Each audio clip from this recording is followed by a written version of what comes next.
Bonjour à tous et bienvenue dans ce Morning Bull Live.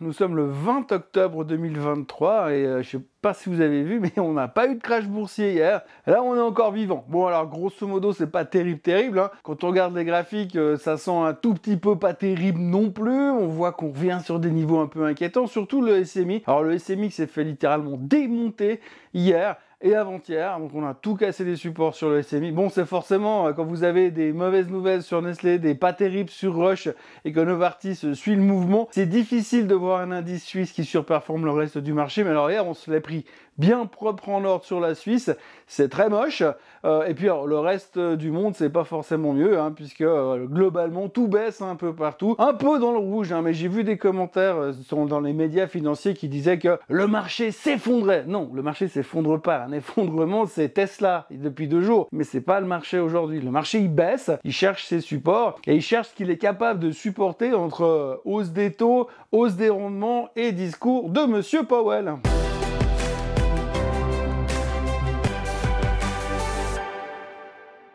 Oui, parce que hier, je vous l'avais dit, Monsieur Powell a parlé, et quand Monsieur Powell parle, eh bien, on ne sait jamais comment ça va se terminer. Il y a une année, à Jackson Hole, s'en est pris plein la tête. Hier, il a parlé au Club économique de New York pour raconter que l'un dans l'autre, eh bien, ils se rendaient compte que l'économie américaine était super, que l'emploi américain était super, et que tout allait super bien aux États-Unis, et que donc, dans ces conditions, il n'excluait pas la possibilité, éventuellement peut-être, mais c'est même pas sûr, de monter les taux encore une ou plusieurs fois ces prochains temps pour définitivement freiner l'économie, freiner l'inflation et revenir dans une vie normale. Donc forcément, je vous laisse imaginer que ce genre de discours, ça n'a pas forcément plu au marché. C'était pas non plus la panique parce qu'il n'a pas dit « je monte les taux lors du prochain meeting de la Fed et je le monte de 3/4%. » Non, il a juste dit qu'il pourrait éventuellement. Donc là, on est encore au conditionnel. Et comme on a notre admission générale en se disant « oui, mais de toute façon, il se passera rien à ce meeting-là, de toute manière, c'est le prochain qui sera important », on s'en est encore relativement bien sorti. Alors le 10 ans par contre lui il continue de cartonner, hein, c'est 5%, on les a touchés hier, on est passé brièvement en dessus, donc voilà, on est passé en dessus des 5%, rien n'a changé sur la face du monde. Israël est toujours en train de se foutre sur la gueule avec le Hamas, l'Ukraine toujours avec la Russie, on sait pas ce que va faire la Chine avec Taïwan, mais le 10 ans américain est passé en dessus de 5%. Voilà, bon bref, ok, ça c'est fait. Là il est revenu un petit peu en dessous, mais on est quand même un tout petit peu inquiet au cas où ça devenait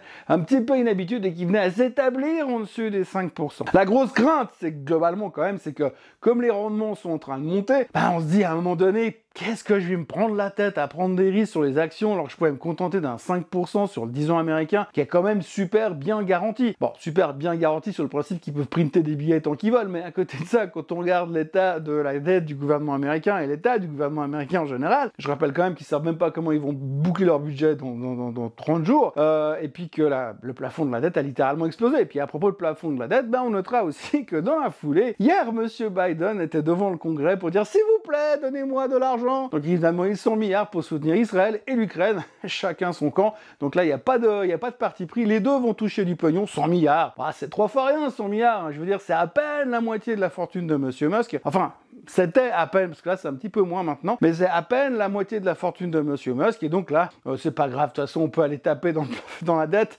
parce qu'il n'y a pas de plafond pour l'instant. C'est open bar jusqu'au 25 janvier 2025. Tout va bien. La vie est belle. Donc on continue à taper dans la caisse de ce côté-là, mais pour l'instant, les marchés se posent des questions par rapport au rendement. Et puis l'autre souci, bien évidemment, si on veut bien regarder le marché hier, il y avait 4 choses qui montaient. Hier, il y avait Netflix qui montait, il y avait le pétrole, l'or et puis le rendement du 10 ans. Le reste était globalement dans le rouge.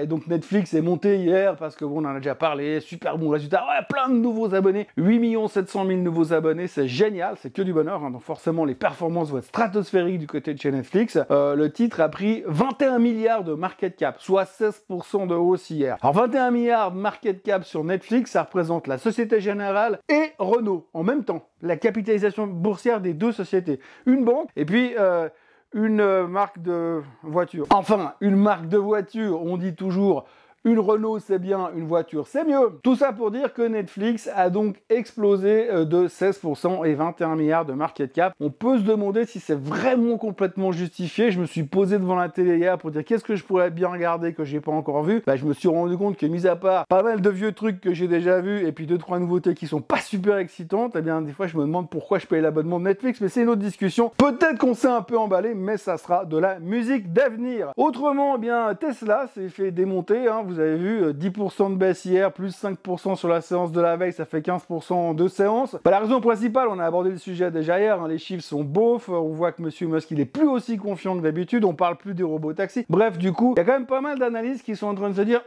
les targets qu'on avait à 1000 $ à la fin de l'année 2025, ça commence à paraître compliqué. C'est clair que la valorisation de Tesla est quand même super stretch, super cher. Donc certains se posent des questions et il faudra quand même s'attendre à avoir pas mal de downgrades ces prochains temps. Peut-être pas forcément des downgrades de buy à sell, mais plutôt des rabaissements de price target. Alors c'est jamais ça qui fait le plus baisser un titre, mais ça pèse quand même un petit peu dessus. Et puis autrement, faisons un tout petit détour par la Suisse. Donc Roche a publié des résultats en ligne. Le titre s'est fait démonter de plus de 4%.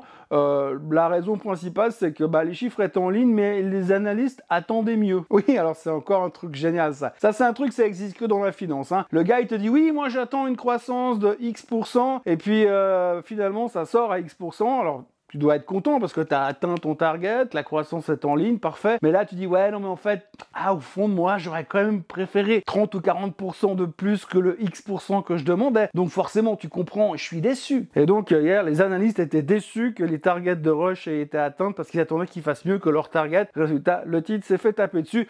Nestlé, première partie d'année difficile chez Nestlé. Bref, donc, comme on l'a dit l'autre jour, eh bien, comme les personnes fortes ou obèses qui prennent des médicaments contre l'obésité, eh bien ils consomment moins de bouffe, et ben c'est mauvais pour Nestlé, on va dire que c'est ça la justification. Je pense pas que c'est le cas, mais peu importe. Pression également sur Nestlé, mauvaise journée sur Nestlé, et puis en sympathie, Novartis a suivi le mouvement. Alors c'est clair, quand vous regardez le chart du SMI, c'est absolument immonde, mais forcément quand vous avez Roche, Nestlé et Novartis qui baissent, même si l'UBS elle fait 8% de hausse dans la journée, ça suffira jamais pour compenser, donc très mauvaise journée encore sur le SMI. Et puis là, pour ceux qui font de l'analyse technique, alors là, si vous me trouvez un support, on va retourner au plus bas de ces 12-24 derniers mois, visiblement, parce qu'il n'y a rien avant. Donc du coup, globalement, alors c'était pas le crash boursier de 87, mais quand on regarde ce qui se passe en ce moment, on pourrait avoir tendance à être un tout petit peu bearish. Pourtant, il y a un truc qui me dérange, c'est qu'en fait, je pars en vacances dans quelques heures, et en partant en vacances, en général, dans mon historique perso, quand je suis absent, le marché monte. Donc, logiquement, c'est l'opportunité d'achat.